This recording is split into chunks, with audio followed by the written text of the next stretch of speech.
Most out of it.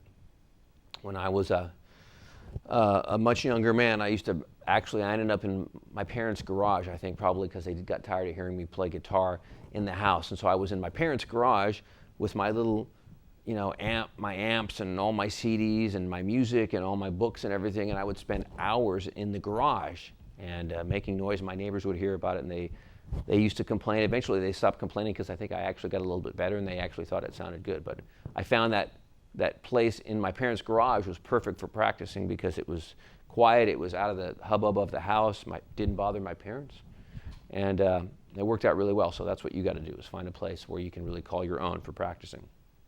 Okay, and also I think another good thing about practicing is organizing what I like to call time frames. Okay, what you do is you figure out, okay, today, after I've watched the video lessons or the internet lessons, I'm going to review my pentatonic scales, okay? But I'm going to do them for a certain amount of time. I'm going to define how long that time is going to be. It might be 10 minutes, and I'm going to set a timer, like some kind of kitchen timer, some kind of egg timer that says, okay, 10 minutes, you click it, and then you begin to practice, right? For 10 minutes.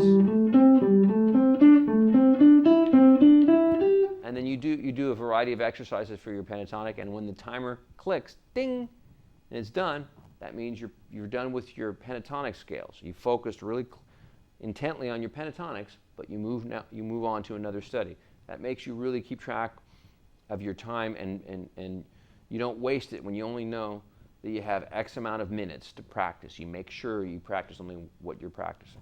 Okay, so put things on a timer and put a schedule together.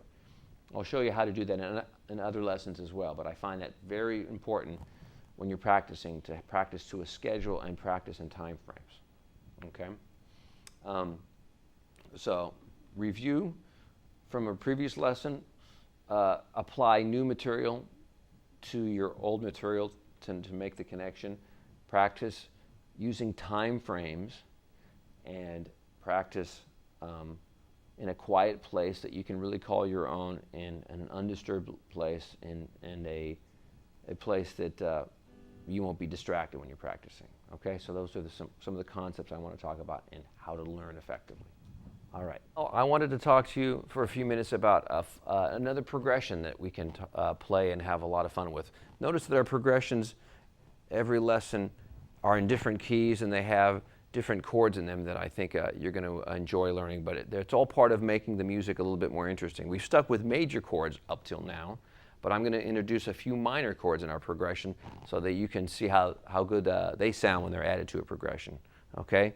So let's check it out for a second before I show you the whole progression. You're going to see the progression appearing on your screen here in a minute. But let me just show you one of the chords that we learned earlier. We learned an A chord, and it was like this, right? Now check it out. That's a great chord, but let's say I want a sound of a minor chord. How do I make this chord become minor? It's really easy. All I have to do is take the third of the chord and bring it down to the minor third. And listen to how that sounds. Right?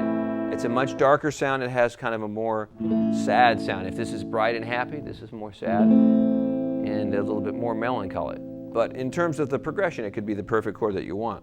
So now we're going to have something called an A minor chord. Okay? And we're also going to have a chord now that we utilize an E chord, but check it out. Here's our E major chord.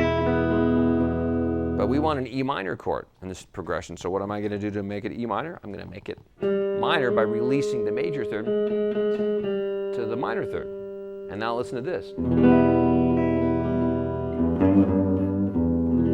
Much darker, sadder, but effective in our progression when you hear the whole thing put together. So now we have our new chords, A minor and E minor. And they came from A major and E major. Okay? So I want to make sure that you learn those along with me on this progression. So let's take a look at the progression and go over the chords. Follow along on the screen with me. Here's the way the chords work.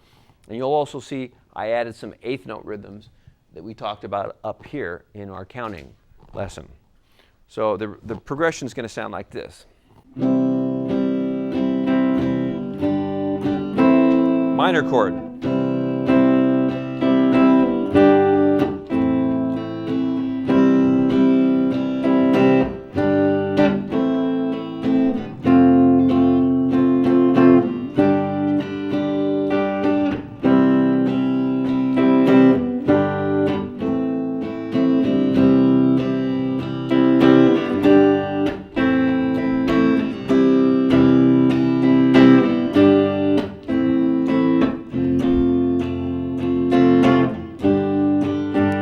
part of the progression.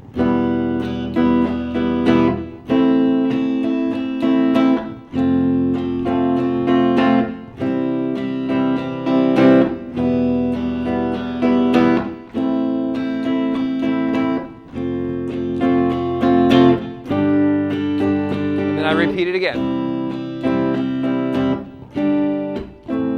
Okay, and it goes back to the top and repeats. Okay, so notice how those minor chords added a lot of color and a different kind of texture and mood to the chord progression. It really helped bring a different color to the music. So we're going to learn a lot more about chords as we go with the lessons, but I had to add those into this progression so we had a little bit of a nice musical variation on our chords. Okay, notice that I also used one of my bar chords from our last lesson in this progression, right? I wanted to go to an F chord, and I had to use the bar chord that was originated from the open E chord, but it became a bar chord like this. Okay, so finally now let's put this together. Now we've got a great progression with some nice minor chords in there. Let's make a little music with it, okay? Let's have some fun and let's play along with it. Now, we learned in our last lesson, we learned about major pentatonic scales. Remember how great those were? Remember the patterns that we learned? We learned pattern 4, and we learned a pattern, what was it? A pattern 1 shape that would have brought us way up here. And we also even dabbled a little bit in a pattern 2 shape. Right? But basically, we've got 3 great positions now to make music in just a simple scale, but can be really effective over this progression. And notice how the minor chords in the progression make these major sounding notes sound all of a sudden like a minor scale, like they sound like the perfect notes for a minor scale. So I'm going to use this major pentatonic sound that we talked about in our last lesson. The 3 patterns. I'm going to use it just as my only soloing device for the progression that we just learned, but it's going to sound really good, and I want you guys to practice along with me. What I'm going to do on this lesson, though, is I'm going to play a little bit, and then I'm going to leave some space for you to play along with me. So I'll play a little bit, and then I'm going to say, okay, your turn, and then you're going to play with me, okay? So just when I leave that space for you, you try to follow along and play something that sounds nice in relation to what I just played. I'll keep it simple so it's fun. Okay, here we go. Check it out. 2, 3, 4.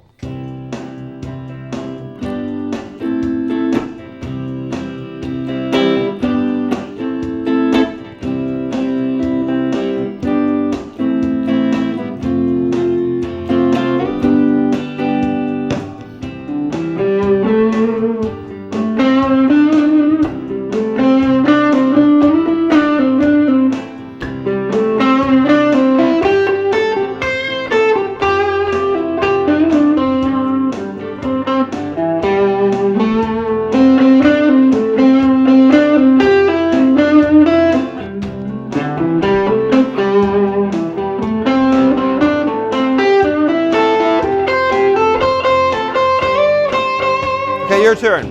You take it over.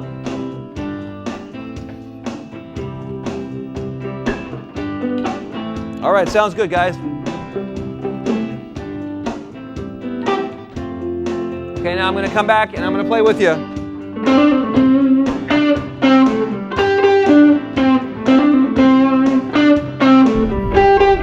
Your turn.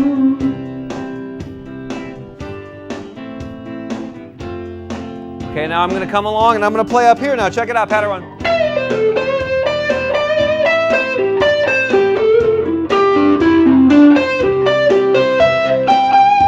Now your turn. Okay, now check it out. Here we go.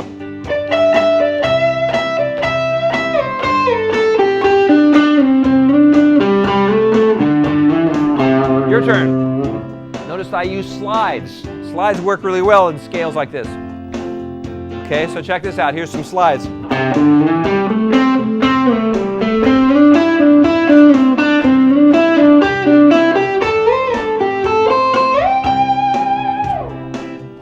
Notice how those slides really kind of add some interest to the melody. Okay, again.